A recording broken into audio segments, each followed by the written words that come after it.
सोचो आपको है ना किसी ने मुंह पे मुक्का मारा, क्या होगा? आपका मुंह जाएगा सुजन, उसको अंग्रेजी में बोलते हैं इन्फ्लेमेशन, स्वेलिंग, है ना। क्या आपको पता है कि आपके अंदरूनी जो सेल्स हैं उसमें भी इन्फ्लेमेशन हो रहा है और उसकी वजह से आपको बहुत सारी बीमारियां हो रही हैं। ये वीडियो उसी के बारे में। मेरा नाम है doctor Umesh Wadhwani. Today we are going to talk about inflammation, body inflammation, cellular inflammation, कैसे हमें पता चलेगा और वो कैसे आपके बॉडी वेट, आपके हार्मोन्स और सारी चीजों को इंपैक्ट कर रहा है। वीडियो शुरू करें उससे पहले 3 सेकंड का मेरा इंट्रो आएगा। फट से चैनल सब्सक्राइब करो, बेल आइकन दबाओ एंड चलो बात करते हैं इन्फ्लेमेशन के बारे में। मुक्के वाली एनालॉजी को वापस से लेके जाते हैं। आपको किसी ने पंच किया, आपको कुछ भी इंजरी हुआ, कुछ भी लगा, तो क्या होता है वहां पे रेडनेस होती है, वहां पे स्वेलिंग होती है और वहां पे बहुत पेन आता है और थोड़ा गर्म हो जाता है वो part, right. So inflammation is nothing but your body's natural response to an injury और एन इन्फेक्शन। आपको इंजरी हुई या आपको कहीं इन्फेक्शन हुआ, कटवट लग के, तो यही सारी चीजें आएंगी। और वो क्यों हो रहा है? That's your body's natural response. आपकी बॉडी आपकी इम्यून सिस्टम को वहां पे भेज के उसको रिपेयर करने की शुरुआत करी और उसके बाय प्रोडक्ट में एज अ रिजल्ट ये सारी चीजें हो रही हैं। आपका टेम्परेचर ऊपर जाएगा, आपको स्वेलिंग आएगी, आपका रेडनेस होगा, आपको पेन होगा बिकॉज इंजरी हुआ है, नर्व एंडिंग्स आर एक्सपोज, तो आपको पेन हो रहा है वहां पे। तो दिस इज इन्फ्लेमेशन। तो आप बोलोगे कि इसके बारे में हम बात क्यों करें, ये चोट लगेगी तो इंजरी होगी ना। हम इंटरनल डिजीजेस में यहाँ पे क्या आता है, यहाँ पे आएगा दूसरा point which is cellular inflammation. Cellular inflammation को समझने के लिए हमें सेल्यूलर को समझना पड़ेगा। हमारी बॉडी छोटे छोटे billions and billions of cells से बनी हुई है। हर सेल आपके ऑर्गन्स को बनाता है, टिश्यूज को बनाता है एंड तुम्हारी इवेंचुअली पूरी बॉडी बनती है, राइट। बाल से लेके नाखून से लेके organs, heart, lung, liver, intestine, muscles, bones, blood, सब में सेल्स हैं। वो सेल्स का अलग अलग काम है डिपेंडिंग अपन वो कौन से ऑर्गन को बनाना है या कौन से बॉडी पार्ट को बना रहे हैं, राइट। वो आपको जिंदा रखने के लिए थ्रू आउट द डे काम कर रहे हैं। Throughout the day, even when you are sleeping, आप जिंदा हो तो आपको जिंदा रखने के लिए वो सेल्स का काम करना जरूरी है। मरने का मतलब ही होता है कि आपका सेल काम करना बंद कर दिया है on a cellular level completely, ठीक है। तो वो जो सेल्यूलर फंक्शन चल रहे हैं throughout the day, for example हमें काम करने के लिए एनर्जी चाहिए। एनर्जी के लिए हम खाना खा रहे हैं, खाना हमारे मुंह से गया, चबाया, फूड पाइप से गया स्टमक में थोड़ा और केमिकली टूटा, फिर स्मॉल इंटेस्टाइन में गया, लार्ज इंटेस्टाइन में गया। जो भी खाने के न्यूट्रिएंट्स थे, glucose, amino acid, fatty acid, वो हमारे इंटेस्टाइन से ब्लड के अंदर गया। ब्लड उसको अलग अलग सेल्स से लगी गया, सेल्स के अंदर गया। अभी उनका एक काम है एनर्जी प्रोड्यूस करना, तो वो जाएगा कहाँ? Powerhouse of cell. क्या है बचपन में क्या सीखे थे? माइटोकॉन्ड्रिया। माइटोकॉन्ड्रिया में जाके वो ऑक्सीजन के साथ मिलेगा। ऑक्सीजन कहाँ से आया? हमने सांस में से ऑक्सीजन लिया, लंग्स में गया, लंग्स के साथ वो ब्लड में गया, ब्लड में हीमोग्लोबिन, उसका ऊपर खड़ा था, हीमोग्लोबिन ने ऑक्सीजन को उठाया, वो भी उसको ब्लड में से लेके गया माइटोकॉन्ड्रिया के अंदर जहां पे खाना वेट कर रहा था।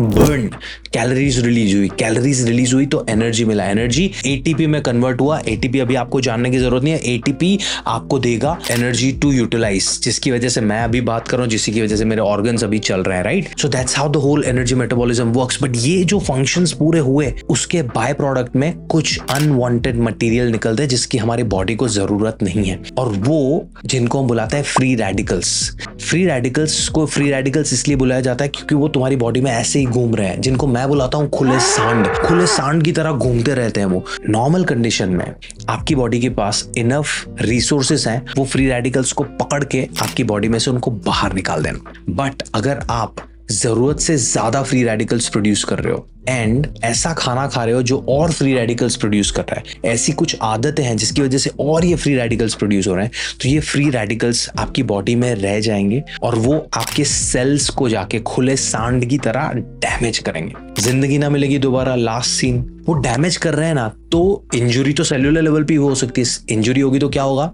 इन्फ्लेमेशन, स्वेलिंग, रेडनेस, पेन, उसको हम बोलते हैं सेल्यूलर इन्फ्लेमेशन। तो अभी वो फ्री रेडिकल्स जाके जहां पे भी डैमेज कर रहे हैं वो ऑर्गन की बीमारी हो सकती है। फॉर एग्जांपल थायराइड के सेल्स को जाके डैमेज किया तो आपको थायराइड प्रॉब्लम हो सकता है। पैंक्रियास को जाके किया डैमेज तो इंसुलिन सही से प्रोड्यूस नहीं होगा, आपको डायबिटीज हो सकता है। ओवरीज को जाके डैमेज किया तो वो आपको पीसीओएस टाइप कंडीशन दे सकता है। Are you all with me? This is very simplest way for me to explain cellular inflammation and why it is so important. तो यहां पे मैंने आपको एक दो चीजें बोली कि there are certain food items, there are certain things that can increase the free radicals का अवेलेबिलिटी इन आवर बॉडी। जो आपकी नॉर्मल कैपेसिटी है वो केपेबल नहीं होगी उसको बाहर निकालने के लिए। तो वो क्या है? देखो, आप हेल्दी खाना खाओ या अनहेल्दी खाना खाओ, फ्री रेडिकल्स प्रोड्यूस होंगे। अगर आप हेल्दी खाना खा रहे हो और उसको सही मात्रा में खा रहे हो तो your body is capable of removing those free radicals from your body. ठीक है, बट आप जरूरत से ज्यादा खाना खा रहे हो, प्रोसेस्ड फूड खा रहे हो, जंक फूड खा रहे हो, तली हुई चीजें खा रहे हो और रोज की रोज खा रहे हो, आप स्मोकिंग करते हो, आप अल्कोहल पीते हो, आपकी लाइफ में बहुत ज्यादा स्ट्रेस है, आप सही से नींद नहीं ले रहे हो, आपका गट हेल्थ इम्बैलेंस है, तो फ्री रेडिकल्स का प्रोडक्शन और होगा, फ्री रेडिकल्स और आपकी बॉडी में घूमेंगे और वो आपकी बॉडी को और डैमेज करेंगे और आपको प्रोन बनाएंगे ये सारी कंडीशंस में। ट्रस्ट मी, इन्फ्लेमेशन को समझना बहुत जरूरी है, बिकॉज आपका वेट इश्यूज, आपके diabetes, other hormonal imbalances, thyroid, PCOS, इन सब में इन्फ्लेमेशन है। इसको हम ऑक्सीडेटिव स्ट्रेस भी बुलाते हैं। तो आप बोलोगे कि हमें पता कैसे चलेगा कि मुझे इन्फ्लेमेशन सेल्यूलर लेवल पे है या नहीं है? देखो, दो तरीके हैं। पहला तरीका है लाइफस्टाइल एनालिसिस। आप मेरी टीम के साथ एक कॉल अरेंज करो, आपका जो खाने पीने की आदतें हैं वो हम एनालाइज करेंगे और आपको बताएंगे कि क्या क्या चेंजेस लाने हैं। उसकी डिटेल्स मैंने डिस्क्रिप्शन में दी हैं। दूसरा, you can do a blood report. Blood reports में there are some markers like CRP, C reactive protein. अगर आपकी बॉडी में इन्फ्लेमेशन ज्यादा है तो सी रिएक्टिव प्रोटीन ज्यादा होगा। अगर आपकी बॉडी में इन्फ्लेमेशन ज्यादा है तो ईएसआर, इरेथ्रोसाइट सेडिमेंटेशन रेट, वो भी ज्यादा होगा। डब्ल्यूबीसी ज्यादा आएंगे because WBC is the first immediate immune response अगर आपकी बॉडी में सेल्युलर इन्फ्लेमेशन या इन्फेक्शन है तो ये ब्लड रिपोर्ट्स करा के ही आपको पता चल सकता है। पर ब्लड रिपोर्ट्स, लाइफस्टाइल एनालिसिस से आपको पता चलेगा कि आपकी बॉडी में इन्फ्लेमेशन है या नहीं है। उसके बाद हम सोल्यूशन के बारे में बात करेंगे। और जब हम सोल्यूशन के बारे में बात कर रहे हैं तो सबसे पहला चीज आता है एंटीऑक्सीडेंट्स। हमने बहुत सुना है, राइट? शैम्पू की bottle, skin care products, food items, इन सब में लिखा होता है कि ये एंटीऑक्सीडेंट रिच है। What is antioxidant? It's nothing but a chemical which can grab the free radical and kick it out of your body. वो फ्री रेडिकल को ऐसे पकड़ के आपकी बॉडी में से बाहर निकालने में हेल्प करेगा। आपकी बॉडी के पास नेचुरल एंटीऑक्सीडेंट मैकेनिज्म है। बट जैसे मैंने बोला कि अगर आप आपकी बॉडी को ज्यादा काम दे रहे हो तो आपको आपके खाने में से बहुत ज्यादा एंटीऑक्सीडेंट लेना पड़ेगा। ज्यादा कॉम्प्लिकेटेड नहीं है। Vitamin A, vitamin C, vitamin E, selenium, zinc, omega 3s, they have really rich antioxidant properties.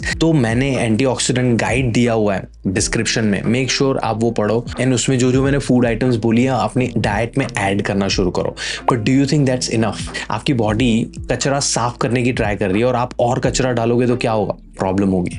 तो you have to minimise consumption of processed foods, refined sugars, trans fats, तली हुई चीजें मिनिमाइज, बंद नहीं करना है, मिनिमाइज करना है। स्मोकिंग और अल्कोहल के साथ बेहतर रिलेशनशिप बनाओ। अगर आपको बहुत ज्यादा स्ट्रेस है तो ये वीडियो देखो, आपको हेल्प कर देगा कि स्ट्रेस मैनेज कैसे करना है। अगर आपको नींद सही से नहीं ले रहे हो, गट हेल्थ सही से नहीं मैनेज कर पा रहे हो, तो उन पे भी मैंने वीडियोस बनाए हुए हैं, उसकी लिंक्स मैं डिस्क्रिप्शन में दे रहा हूँ। देखो and start working on that. Because कोई भी प्रॉब्लम है उसको अप्रोच करने के दो तरीके होते हैं, acknowledge it and do something about it. Acknowledge आपने कर लिया because you are watching this video, क्या करना है उसकी सारी डिटेल्स मैंने आपको दे दी है। You have to start doing it. A lot of people will try to tell you कि ग्लूटेन या गेहूं की चीजें या दूध की products they are very inflammatory in nature. Well, they are for some people. You have to identify it for you. आपको आंखें बंद करके डेयरी, ग्लूटेन या कोई भी ग्रुप बंद करने की जरूरत नहीं है। तो आप बोलोगे कि अभी करना क्या चाहिए? सिंपल है यार, दो तरीके। एक तरीका मैंने ऑलरेडी बता दिया है, फ्री कंसल्टेशन बुक करो मेरी टीम के साथ। दूसरा, मैंने 4 घंटे का सिंपल न्यूट्रिशन प्रोग्राम बनाया हुआ है, आप अपनी मर्जी से उसको देख सकते हो। 4 घंटे में you will learn how to make a diet plan for yourself for inflammation as well. Description में मैंने डिटेल दी हुई है, देखो, समझो, साइन अप करो। अगर साइन अप करने से पहले पहला वॉल्यूम उसका फ्री में देखना है तो वो भी देख लो, but do something about it. It's not as complicated as you think. Inflammation का गाइड पूरा दिया हुआ है हमने डिस्क्रिप्शन में, स्टार्ट वर्किंग ऑन इट। कुछ सवाल है आपको इसके बारे में, कमेंट्स में मुझसे पूछो। वीडियो अच्छा लगा हो तो give this a like, share करो अपने दोस्तों के साथ एंड मेरे सिखाने के अंदाज के बारे में भी कुछ बता दो, ठीक है? मैं मिलता हूँ आपको अगले वीडियो में, तब तक के लिए अपना ध्यान रखो एंड अपनी हेल्थ का ध्यान रखो। आसान है।